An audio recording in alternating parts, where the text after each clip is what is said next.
Sa panahon ngayon ng hirap ng pumili ng barkada na tunay at tapat, at kung sino ang karapat dapat isama. At dun mo malalaman kung sino ang tunay sa hindi. Dahil kapag nakagawa ka ng mali, sila pa yung nakangiti. Akala mo'y nakikirami sa iyong mga kabiguan, yun pala'y nagdidiwang sa iyong mga kagipitan.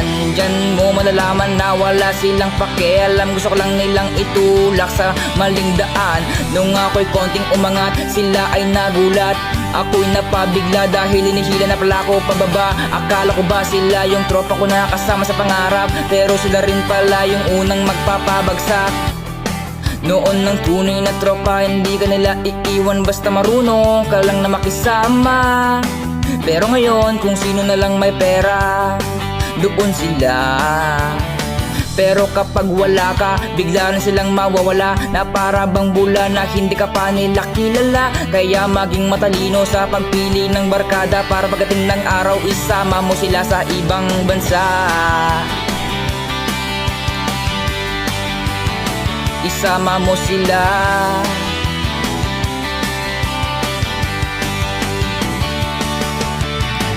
Sabi nga nila masarap mamatay sa kamay ng kaaway, ngunit masakit mamatay sa kamay ng kaibigan. Dahil sa dami ng inyong pinagsamahan, hindi malilimutan at mapapalitan kailanman.